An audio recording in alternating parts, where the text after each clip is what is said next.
So it's going to completely transform the way homeowners electrify their home. What people don't know is 40% of all carbon emissions in the United States come from the home. So when you think about GoodLeap, we'll have a digital platform that allows these consumers to finance these things very easily and do multiple things to electrify the home and have one single loan.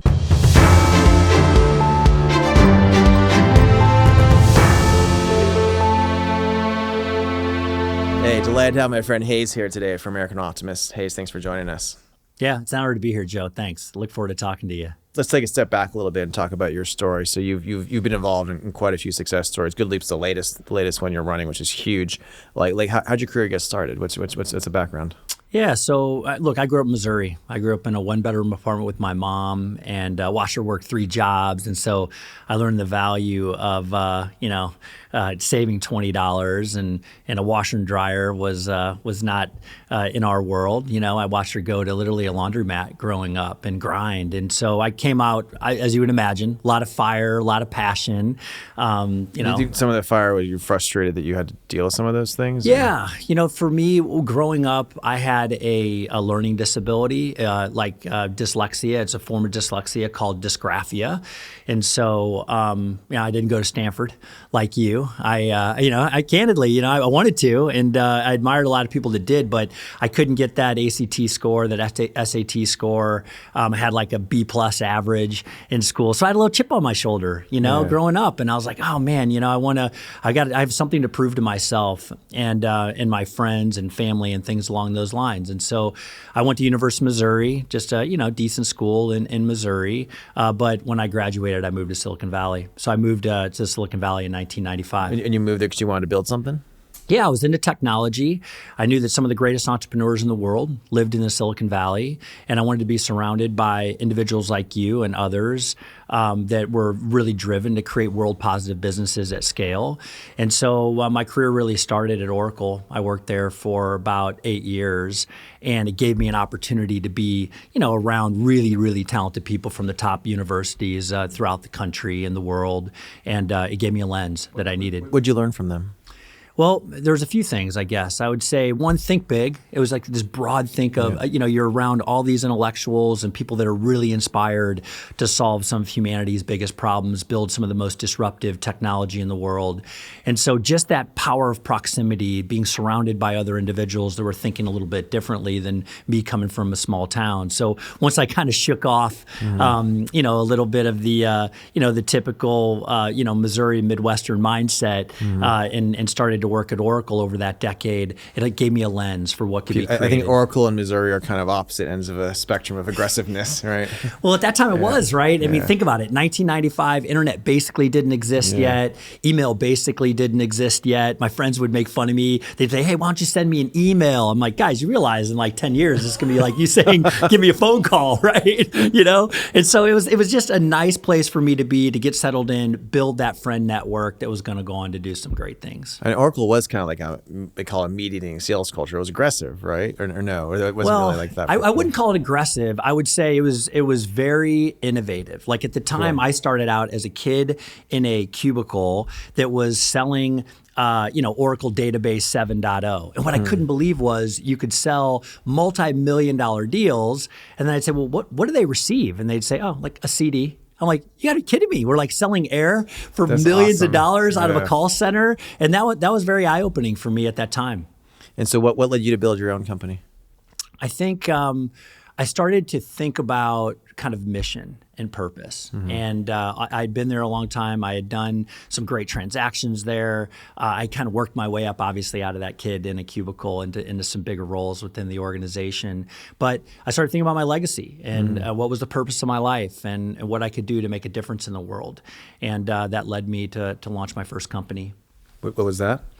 The first company I started was a financial services company where my idea was, And you'll laugh, what if I could sell mortgages virtually out of a call center and kind of completely change? In those days, it's kind of related to what you're doing with solar infrastructure financing a little bit, right? It is. What I saw was, wow, you can kind of sell anything virtually. Do people really want to go to banks anymore to get a mortgage, to get insurance? And so the first company I launched was a virtual mortgage company. Then I also launched a division. It was actually a separate company that did virtual insurance. And then ultimately it was virtual solar. We kind of invented the ability to sell residential solar digitally on the internet, over the phone, without meeting with the customer in person. That became SolarCity, which was bought by Tesla, right? Yeah. So SolarCity bought the company. I was allowed to keep my other two businesses, but I went over to SolarCity and became the chief revenue officer of SolarCity.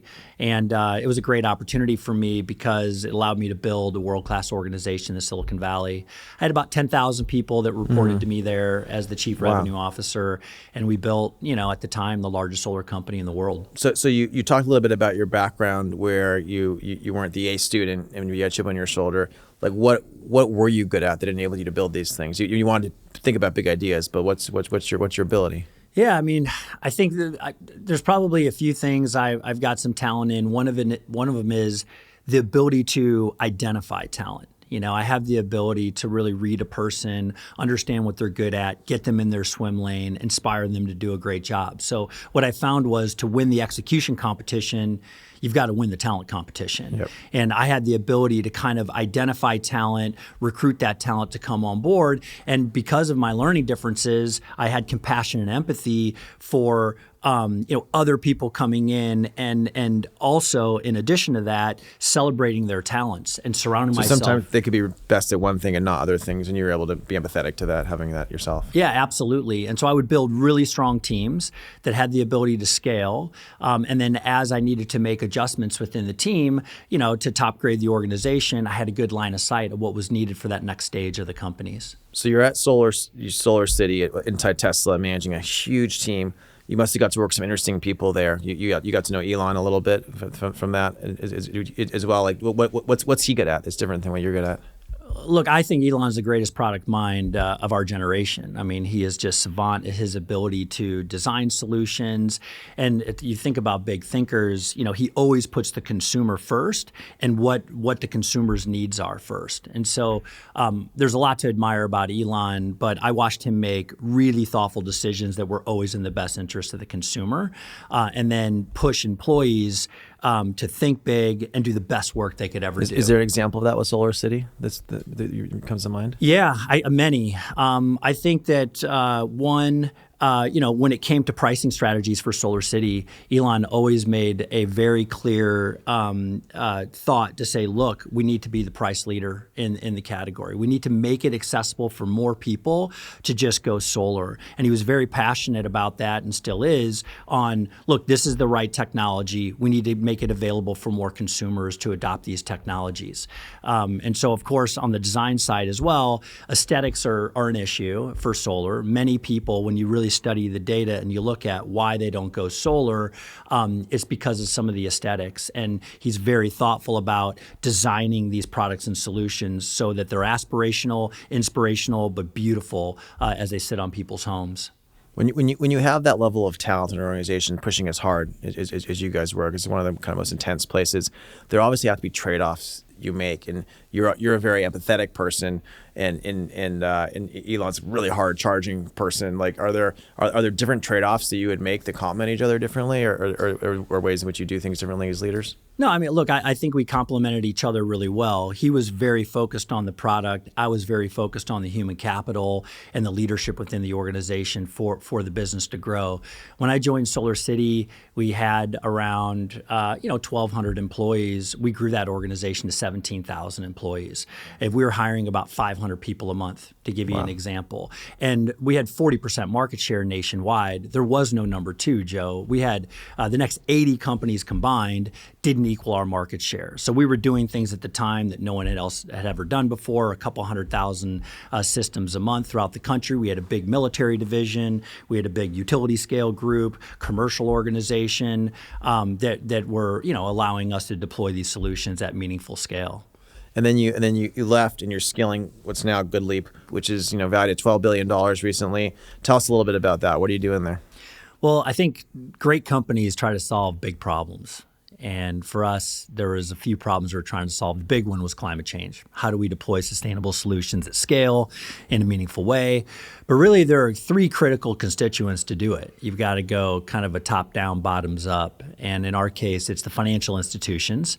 How do they get access to finance ESG at scale? Basically, what the banks want is the ability to finance these assets with predictable returns. These assets are big solar infrastructure projects. Yeah, residential solar projects, anything kind of ESG related. If they can get a 5 or 6% return on those assets in meaningful chunks, they don't want to buy them in onesie, twosie loans. They want to buy them in $30 or $40 million chunks. And so that's what we saw for the banks. If you look at kind of the ecosystem of these companies that do installation, they're desperately looking for products and solutions that can be financed for zero down and not have to rely on the customer to go to Wells Fargo to get that financing. And if you look at the consumer wants point of sale, instantaneous, I'm approved, and where the kind of the preferential option to live a more sustainable life is also the economic option where they can save money at the same time. And GoodLeap kind of focuses on that ecosystem, B2B software technology that kind of connects that marketplace. What was the insight that's let GoodLeap become valued so highly so quickly? Yeah, I mean, I think similar to look, the pattern is many executives that work at large organizations see something while they're there. Yeah. And we had a big technology team. We had about 360 software engineers within the company. Most of the tech at the time was all proprietary and being developed.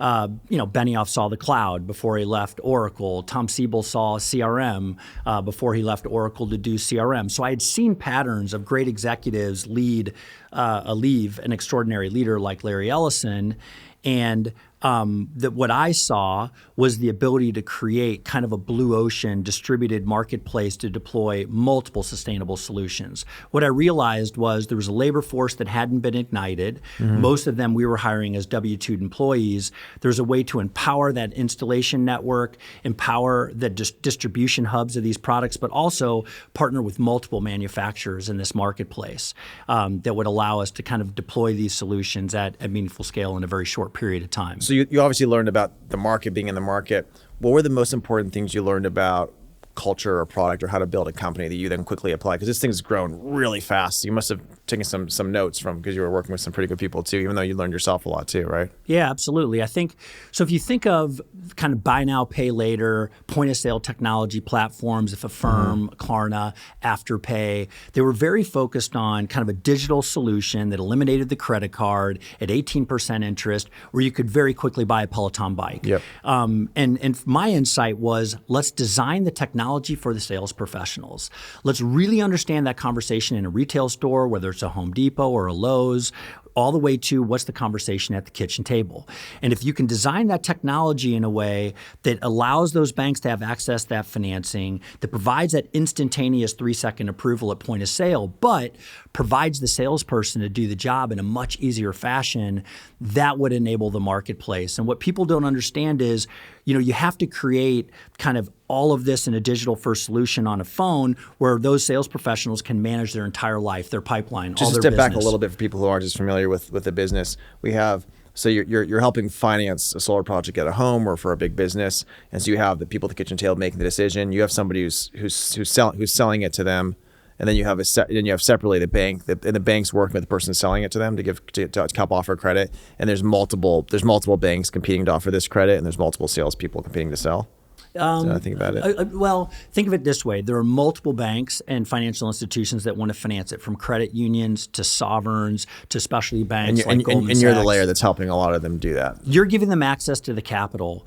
On the front end, you have a consumer that just wants to go into a tablet, enter very few, name, address, last 4 digits of social, and know that they get an instantaneous approval versus going to Wells Fargo and going through a process to get a loan to electrify their home. To know right? Do it. So that's kind of the homeowner's situation. They want that very simple way in which they can pay for this solution, and the bank wants access to meaningful flow of capital at predictable rates and really low default rates. In the middle, you have a sales professional that has to do a job. And so, do some of them work for you, or are you empowering others? You're empowered. It's an enablement platform for other companies. So that sales professional now has an educated conversation with you. They may show you a design or proposal. And then the moment it comes down to how you're going to pay for it, they're going to click the GoodLeap button. No different than Square or PayPal. Yeah. And they're immediately then going to be able to have a more educated conversation about the terms of that financing. What's critical is that homeowner needs to be in a position where they can save money from the very first month. So you can have that conversation with that consumer versus saying, well, look, your ROI is going to be 7 or 8 years. It's instantaneous savings. And what has this allowed in our country? Like, is this led to a lot more solar being put to work? So it's going to completely transform the way homeowners electrify their home. What people don't know is 40% of all carbon emissions in the United States come from the home. And so it's not just residential solar or battery storage. I mean, the battery storage attachment rates increased significantly over the course of the last couple of years. It used to be 2 or 3%. Now it's like 25%. 25% now, wow. Yes. So a lot of people want the ability to have backup power. So of the people who have solar, 25% have batteries. That's right. That's great. Yeah, it's great. Now, if you think about other industries like roofing as an example, roofing is a $50 billion marketplace. That's compared to residential solar, which is about a $12 billion marketplace. But residential solar must be growing at a really fast rate. Growing at 25% a year for residential solar. Roofing is $50 billion, but it's still all done on carbon paper. Yeah. We're going to change that. We're going to allow the roofing marketplace to basically use our solutions because the roofing marketplace is also transforming over to solar. All these roofers from GAF to Owens Corning. It relates together. Yeah, they're all coming out with new tiles and different things basically to electrify the home and use solar on the home. If you think about that, HVAC's 50% of the load in a home. So all the HVAC providers have these energy efficient solutions they want to deploy into the marketplace. They want to get away from the 18% credit card. So when you think about GoodLeap, we'll have a digital platform that allows these consumers to finance these things very easily and do multiple things to electrify the home and have one single loan. So this is obviously having an awesome impact on society. It's a very profitable business. You do a lot of philanthropy around these areas as well. I want to ask you about to tell us a little bit about GivePower.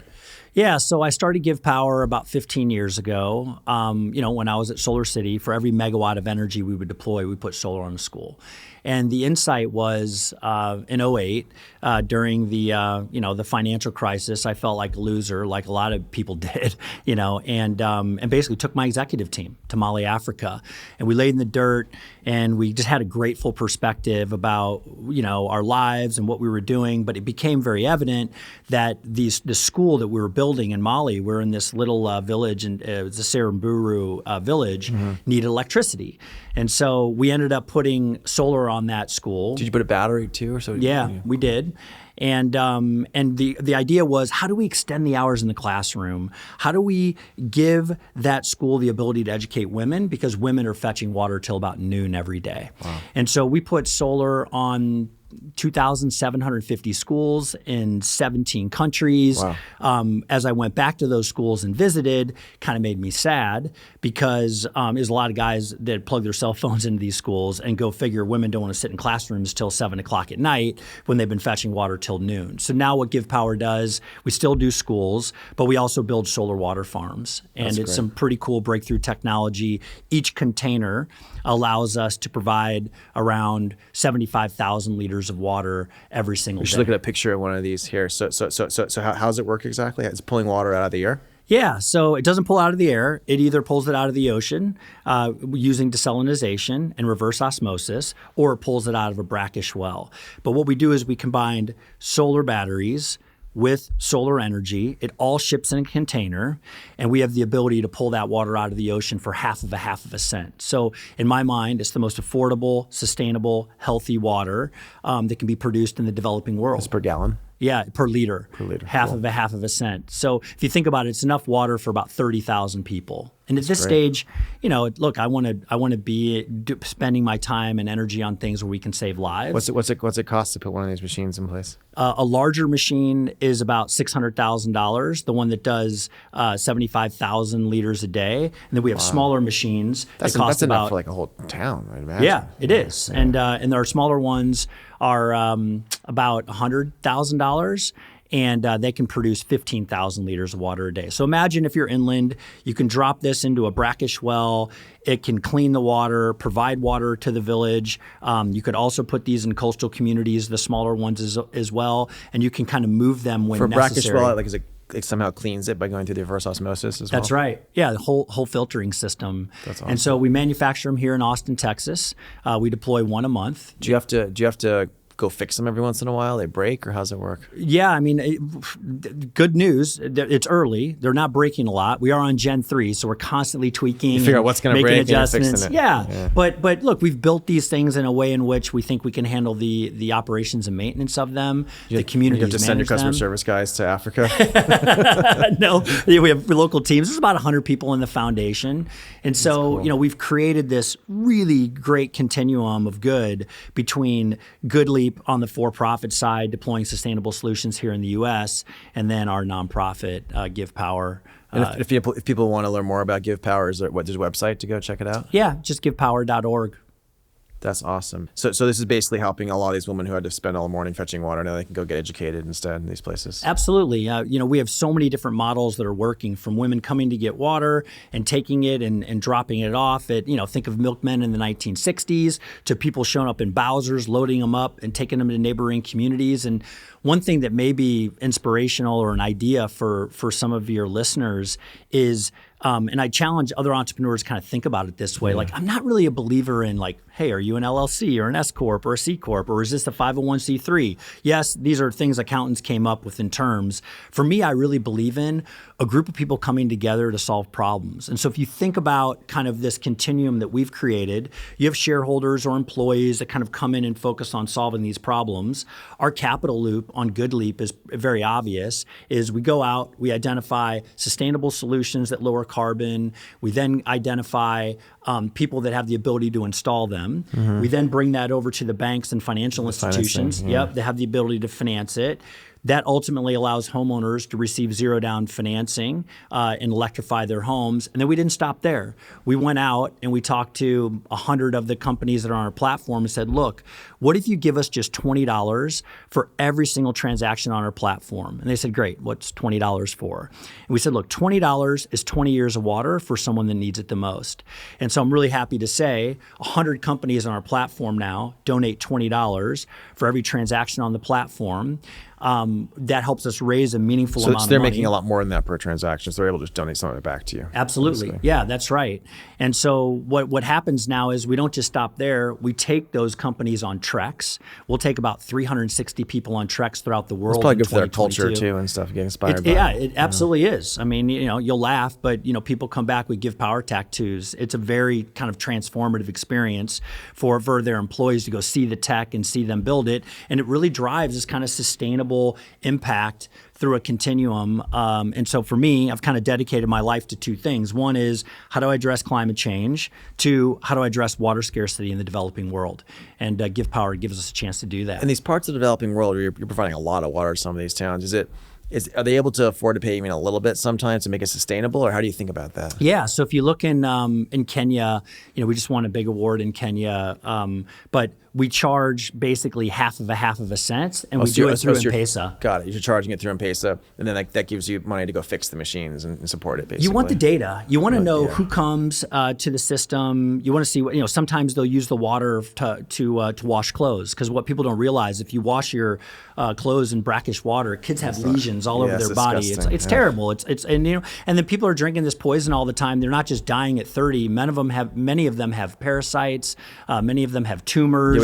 We talk a lot about how people are underdeveloped and there's much lower adult IQs, which is probably from a lot of these lesions and parasites and just not growing up right. No, it's really tough. Yeah, absolutely. And so we have the technologies to solve these problems. I mean, think about it. 3 billion people don't have access to electricity. We can come in, we can literally Dumbo drop one of these containers there, and now we're providing water for 30,000 people, and we're charging just enough so we can cover the O&M in the system. To your point, so it's sustainable. along with giving them the water, is there something you want to do culturally to inspire them to solve their problems or learn, or how do you think about that? Yeah, the hard part is education. So you want to educate them. Imagine you've got hundreds and hundreds of years of these people that have gone and fetched water at the river where cows urinate, and I mean, it's awful. So you have to change the education cycle to go, look, when you drink this water, you feel better, you're healthier. And so part of it is we just need to educate these people in these communities of the importance of healthy water. Then the other piece is I want to completely flip the model on women empowerment, and these women that have gone and fetched water, that have not been in the classroom,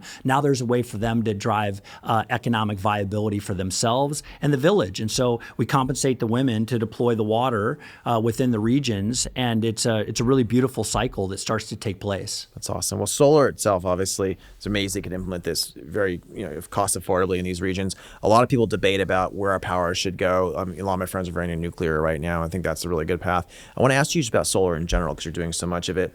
A lot of people say that maybe some of the mining for it is dirty, or that it's expensive, or that if we scale it another 100 times, we're not going to have enough resources. How do you think about solar at scale, and about the environmental impact of that, and how we should think about the resources necessary? Yeah, I mean, I think there are real challenges with any form of energy, whether it's mining lithium, like you said, or mining silicon.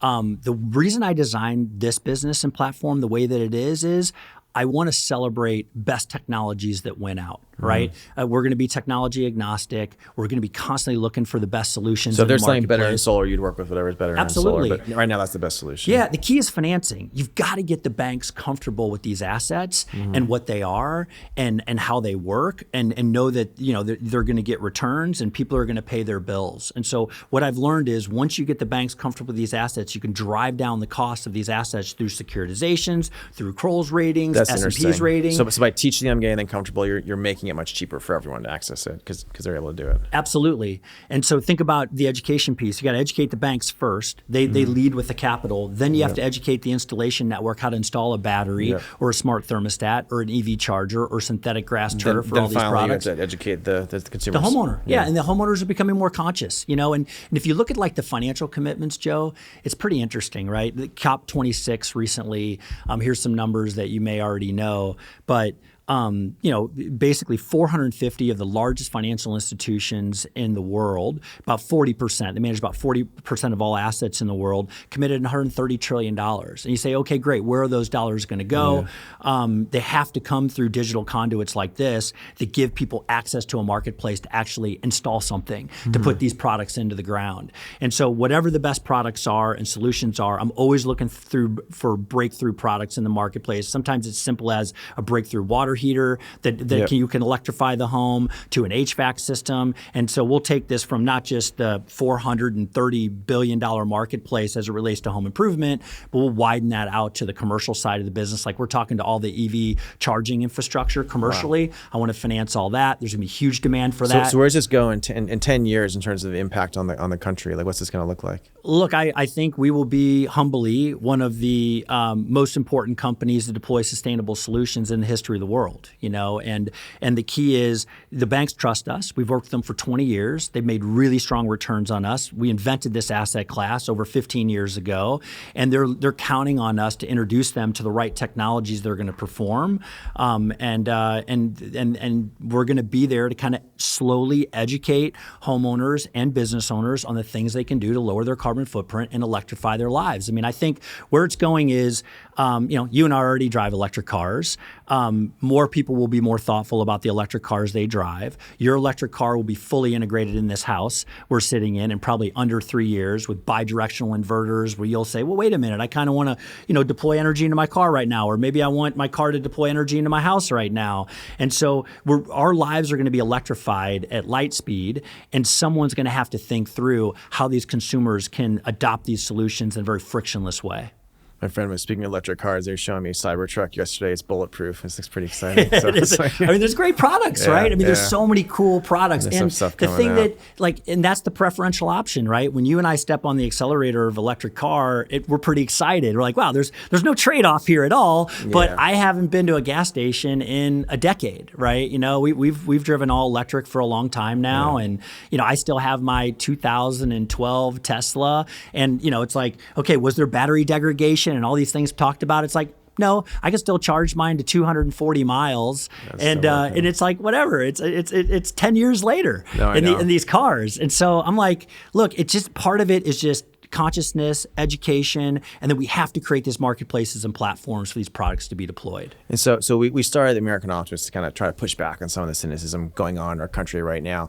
And it's obviously really exciting what you're working on. What are some of the innovations in like clean energy that excite you most about what's going to change in the next 10 years? Yeah, I mean, gosh, man, there's so much that's going to change. There's so many breakthrough products that people are playing with right now that fundamentally lower costs within the home, how our cars are charged faster, significantly faster than they are today, supercharging networks. If you look at all the big truck stops and things and how those will need to be completely rebuilt, they're doing diesel fuel right now and recharging that. Someone's going to have to finance that. The whole microgrid marketplace in rural areas right now. If you look at just basically the aging utility infrastructure, they're trying to think about how they're going to power these areas. And, we'll be there to finance that marketplace. Still today, this will kind of blow you away.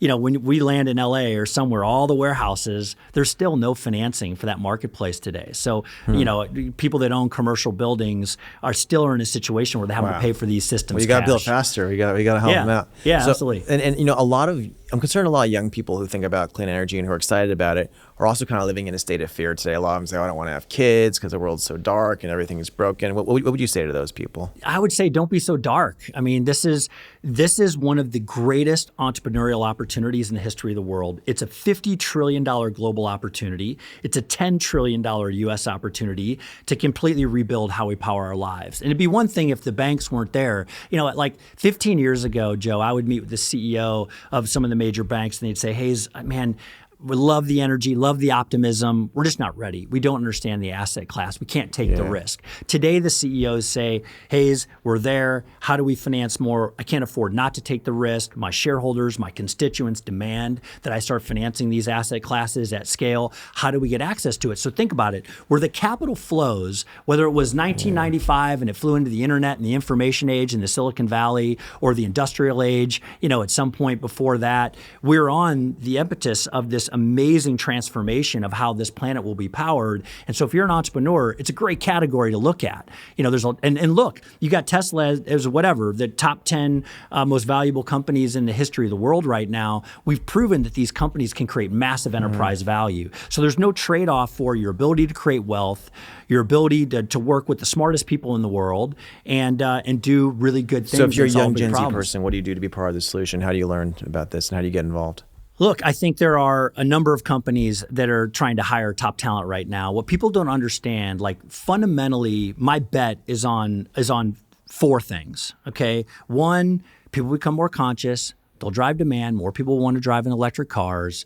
Two, these products will have to be sold through a digital-first platform because people have to be educated. Like, well, wait a minute, what's my carbon offset? How much money do I save? How's this battery thing going to work on my home? Okay, they're not just going to go online and click a button. And the third is where you are, which is I believe that a lot of these jobs in a phone, whether it's Uber or Lyft or Airbnb or DoorDash, were great gig jobs that were created in the phone.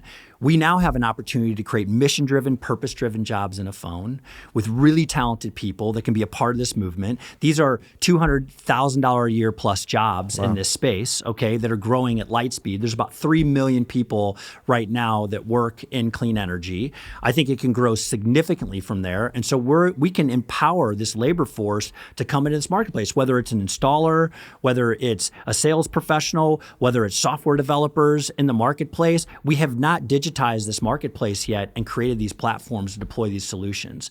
And so we're early innings. Couple numbers that'll blow you away just as it relates to residential solar, just to show you how early it is. Only 3% of homes in the United States have residential solar on top of them. It's only growing at about 500,000 homes a year. When I started in this business 15 years ago, I think one every 80 minutes where there's a solar system deployed. Now it's one every minute. But we are on this job boom for sustainability where people can come into this marketplace and great entrepreneurs can really dominate. You need talent of all sorts, basically, to help at every level. Oh, gosh, we cannot hire software engineers fast enough.